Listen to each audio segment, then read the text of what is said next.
Give applause to Samuel. So, all right. So digging MUD with Python. My name is Samuel, but I usually go by the name of Griat online, so that's why I put there.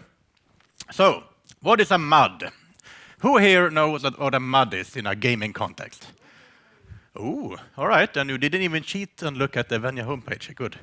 How many actually played a MUD in their lives? Okay, nice, nice. All right, so a MUD is a multi-user dungeon or dimension or domain, depending on who you ask. It's an online text-based multiplayer game. It's a virtual world. And the text-based is the main gist of it here. You can say it's a text-based MMO RPG, massively multiplayer online role-playing game. These have a long history. So if you go back to a Colossal Cave Adventure from 1975, this is a single-player situation where you play, you input commands, and you get text returns back. This gradually evolved into what is today interactive fiction, which is still a live and really thriving community as well of text-based and single-player gameplay. The online and multiplayer thing is originated with the game MUD. So the first game actually started the whole and names the entire genre of gaming. And that continues until this day. Maybe a more mainstream aspect of this is adding the graphics to the text. And the first really well-known one is the Ultima Online from 1997, which was really advertised as a graphical MUD originally. And the developers of that really came from the MUD communities and discussed code from us. There's a really strong connection. And eventually, we moved on to really mainstream, what is today well-known like World of Warcraft and so on. But the MUD type of games did not disappear just because we got this graphic stuff going on. They kept developing, and I won't go into the details, but they split into all sorts of different code. And the first code bases, basically the first game engines, you could say. And these lines here, these arrows, it sort of suggest that these are direct, sort of inheriting from each other, but could both be inheritance and inspirational from each other. These traditional MUD code bases, or mu star code bases, because they tend to be all sorts of weird names for these things, are usually written in C. Not all of them, but most of them are. And they are extended by either directly modifying the C code, or by, and a bit later, came on server-side various scripting languages that were unique to that particular server type, based, for example, on Lisp or on Forth or various object-oriented things like these mu types. They sometimes have really weird licensing because this stuff is before the big open source movement in many cases. So they have, some of them are really a bit strange if you want to make commercial solutions of them. And they usually only deal with telnet communication because that was the thing to do at the time. Telnet is very easy to work with, but it also has some disadvantages security-wise.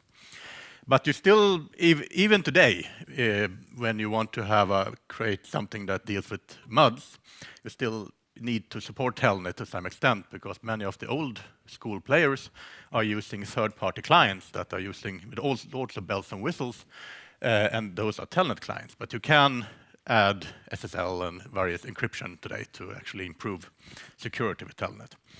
Evennia, which I'm talking about here, is one engine which maybe has 20 years later than the majority of these well-known source codes. There has no code shared at all, and it's in Python, obviously.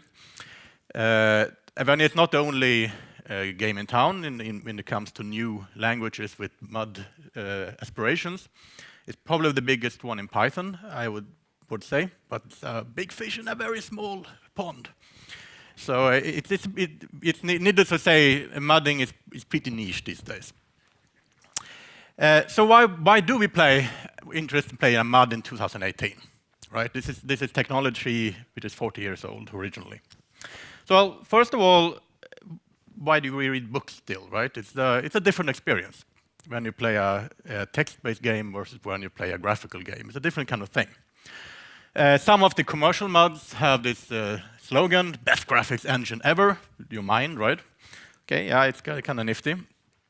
Some, I guess, play for nostalgia. Yeah, they were hot when many of us were kids.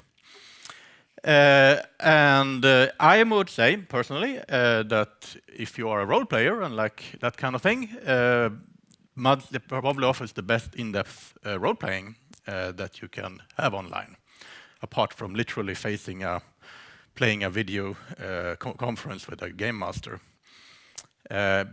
Has to do with the amount of things you can do in a mod compared to what you can do in a graphical thing, where you have to consider what the developers thought of you being able to do, what kind of animations they made, and so on. You don't need to worry about that in a text-based system. Accessibility is a big deal, because these types of games are one of the few online experiences and games that are blind or visually impaired, generally, audience can play on the same premise as a visual audience or a normal seeing audience. So for this reason, accessibility is a big deal with this. If you have many blind users or players. It's often free to play, because many of these systems or games are hobby-driven. But there are commercial offerings, and you can get everything you want from a AAA game out of the text game world as well, including microtransactions. So if you really like microtransactions, you can have it in text. So how does it look to play? So this is just the same thing with graphics, right? These things can look very, very different. It depends on the game style, the game type, or how the development looked. But usually it's input as text, and you get text back. So I do a look. Conference hall. All right. The hall has row upon row of chairs facing a podium. Okay? On the podium is a lectern for when speakers can talk to the audience. All right, so there's no actual windows in here. When I wrote this, it sounded like it might be windows, but there are no windows. But let's assume there are windows. Winter sun shines through the windows. You're standing at the lectern. The room is full of Pythonistas. They are eyeing you suspiciously. All right. There's a ThinkPad laptop here. All right. So here, for example, the lectern and the ThinkPad laptop might be objects that you could interact with. Pythonistas are individual players, probably, in this game world. And the winter sun shines in through the windows. The system might know that it's winter in the game. It's day, and the weather is clear, so the sun shines in. So this actually would vary with the time.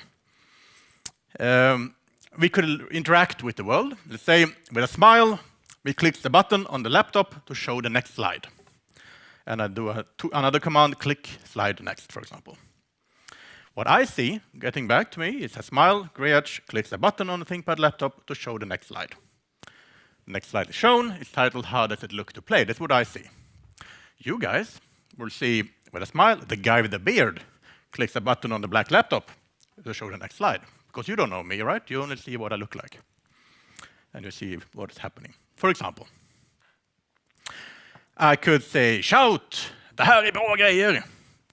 And the guy with the beard shouts something in Swedish. You know, if you don't know Swedish, we would not know. If your character in game would know Swedish, you might get the correct translation. I could whisper to Anna here, this is going well. And Anna would see, Gretch whisper to Anna, this is going well. You guys who didn't hear that, like, you would say, whisper something to the brown-haired girl, for example. So this is sort of more complex social interactions you can get, and you can describe very, very detailed what you do, for example. It doesn't have to be pure text. These third-party clients I talked about before could have all sorts of flashy things, like maps and showing some limited graphics. The commercial offerings, for example, has more graphical character generation concepts, but the main gist of it is that the main gameplay is in text. And that's the premise of MUDs. So how did I get into this thing?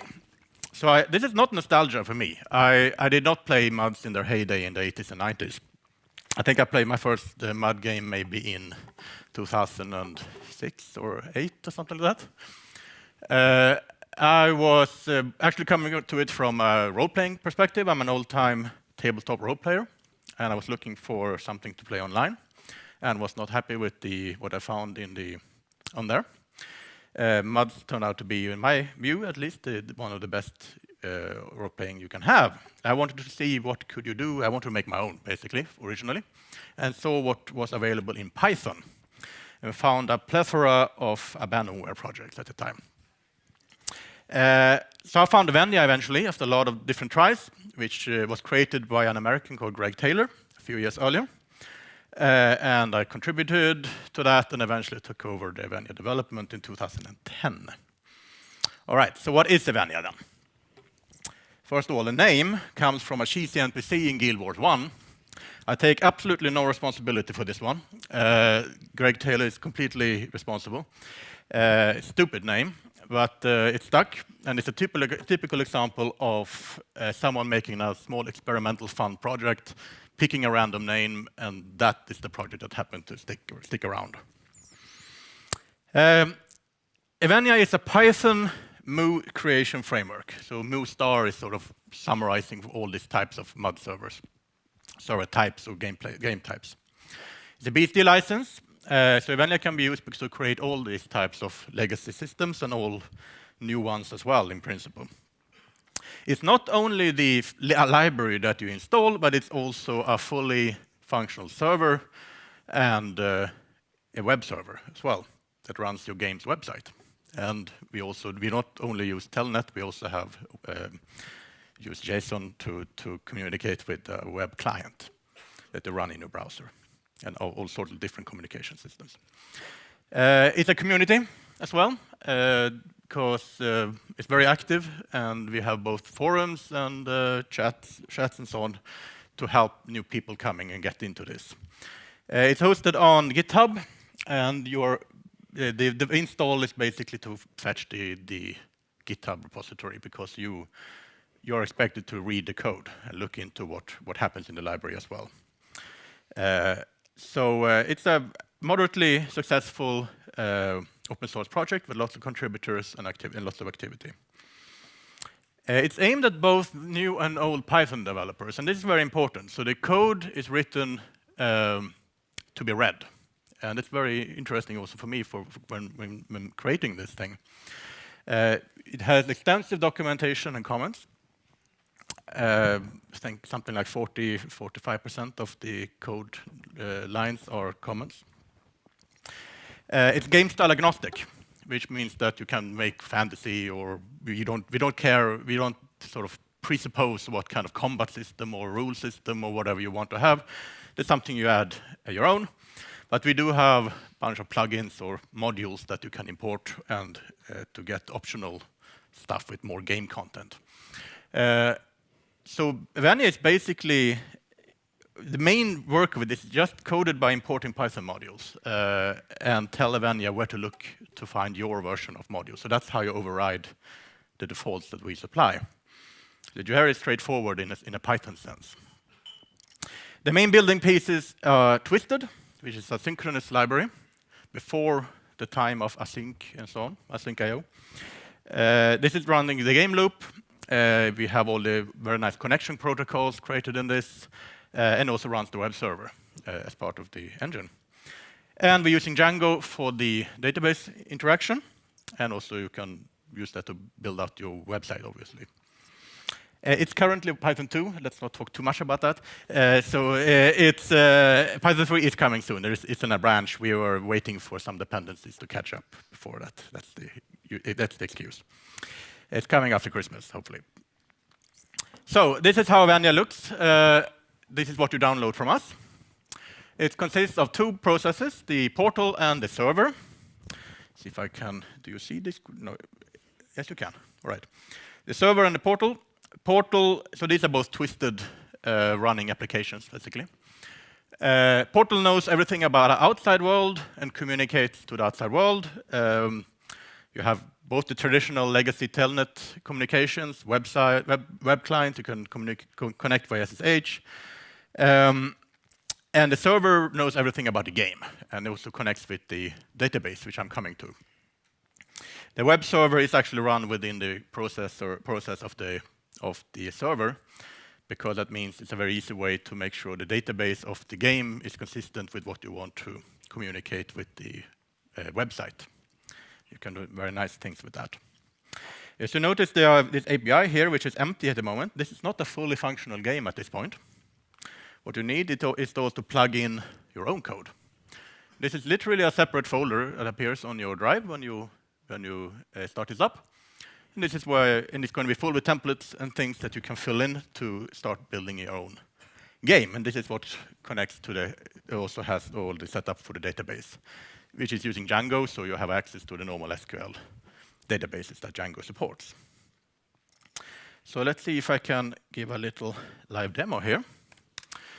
So all I've done before this step is just to clone the Evennia repo from GitHub, and then I've done pip-e-e install in the version environment. So I have the Evennia command available.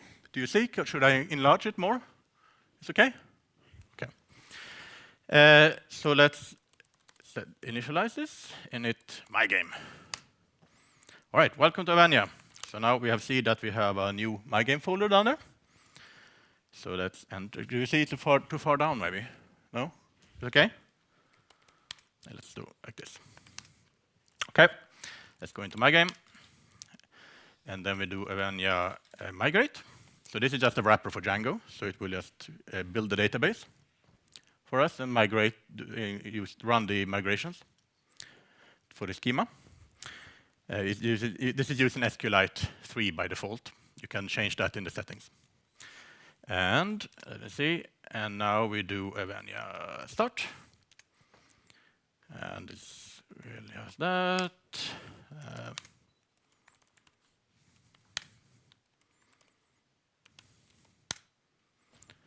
And the thing is up and running.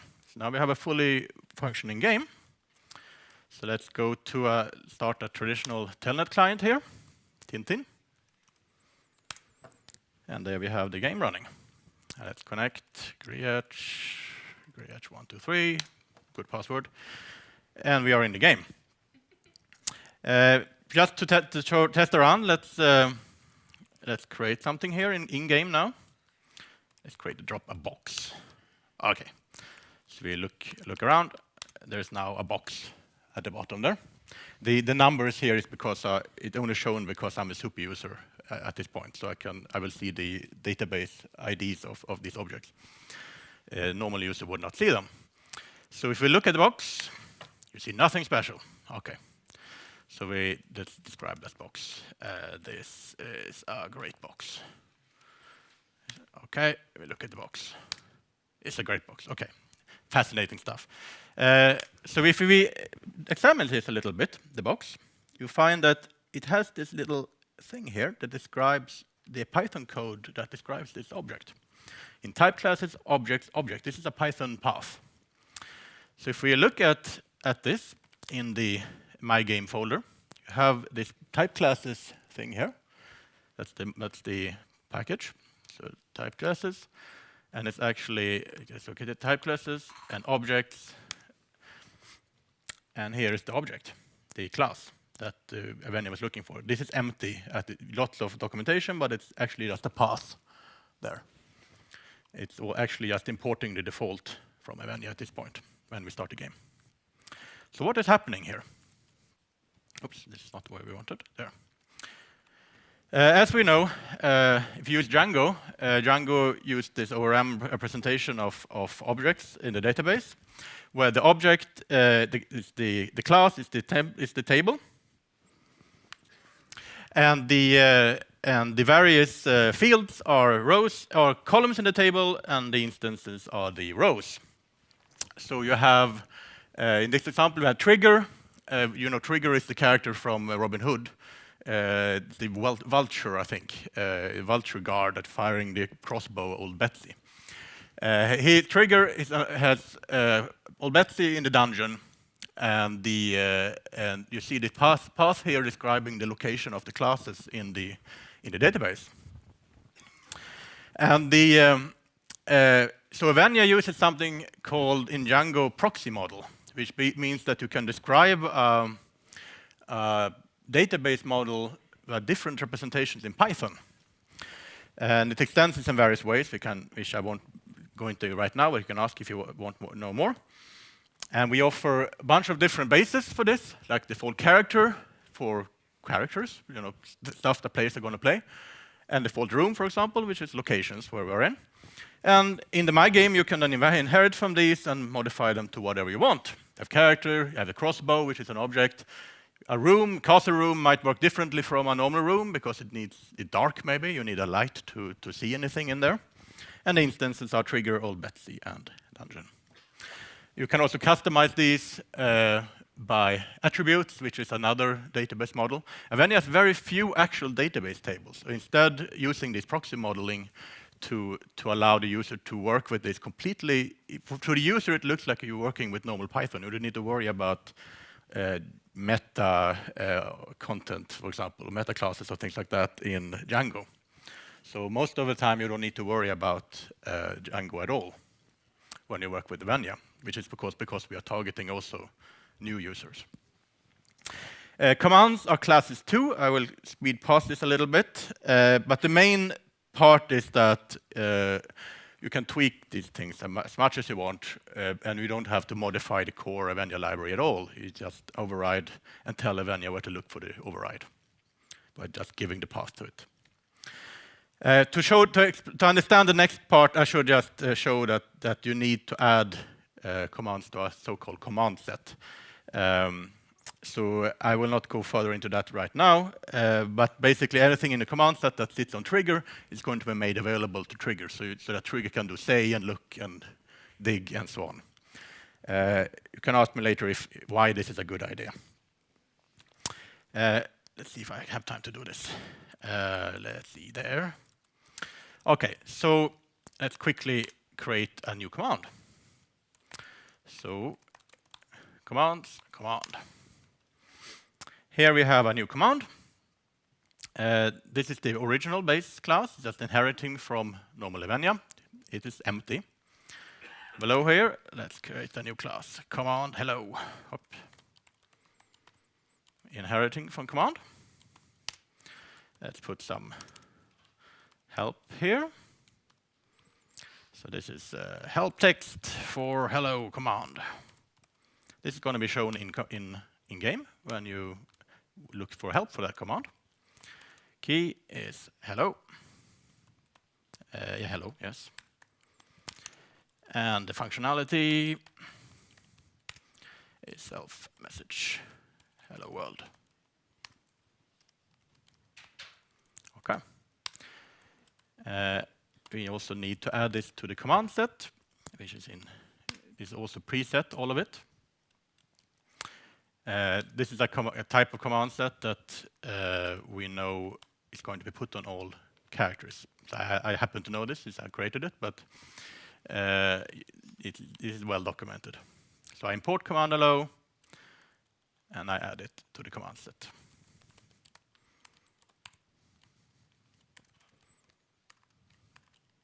There we go. All right, so let's go to the actual web client instead of going in Telnet. So this is the game, the website for your game that is created automatically for you, and you can have some default database statistics here. Let's play online. All right. So this is now in Firefox. And we are back here, and you can see that there's no hello at this point because we have added new Python code. The server doesn't know anything about it yet, so we need to reload the server. And we have hello world. And we can also get help text for the hello command. So this is how we add a new command to Evennia.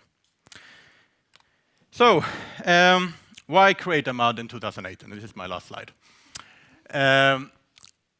First of all, the main part is that a single person or small team of hobbyists can put together and run a full and quite competitive multiplayer game and host it as well. Try that with an MMORPG. This MMORPG is one of the most expensive game types you can create. And it has to do with text being so much cheaper as an asset to create than graphics and sound. I'm not saying it's easy to create a large-scale MUD. Any large-scale project like that is going to take time, but it is at least doable to do for a small hobby team. It's an excellent learning project. We find that a lot of people are coming into Evennia. People learn Python differently, or learn differently overall. Some like to read books, some like to really need to have a project to work towards. And Evennia has turned out to be very useful for that goal, I find. We got a lot of people who come into Evennia, I want to make a MUD, I know nothing about programming at all. And if you have really people who have actually gone from zero programming skills to really good Python programmers by using Evennia. And some have even gotten jobs from learning Django and Python. These are actually useful skills, right? It's probably not to get rich. It's a niche, of course. Niche in a niche. Python MUD is even more of a niche in a niche. But who am I to stop you from your grand dreams, right? So if you want to get filthy rich using Evennia, go ahead and do so. That's it. Thank you. Thank you so much, Samuel. Thank you. Questions? Do we have any questions to Samuel? Yeah.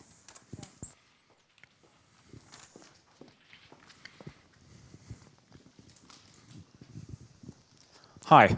I come from an LP MUD background. Yes. So I'm sort of spoiled with being able to update the code as the MUD is running without having to restart the MUD. Is there any support for that?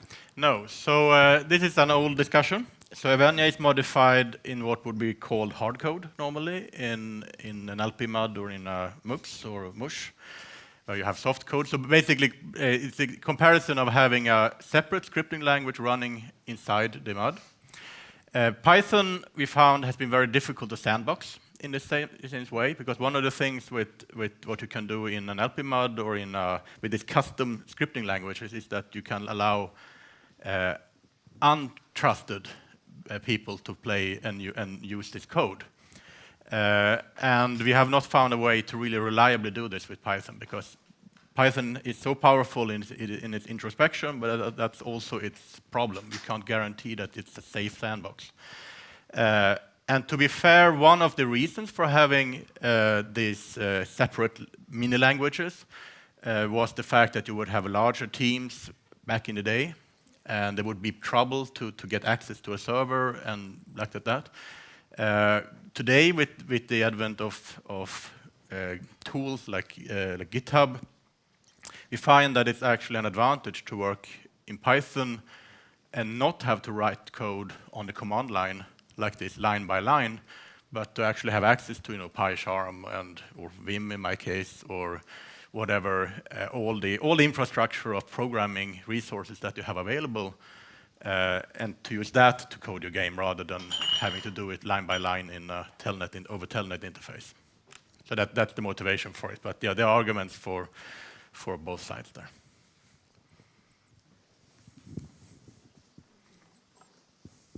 More question? All right. Thanks again.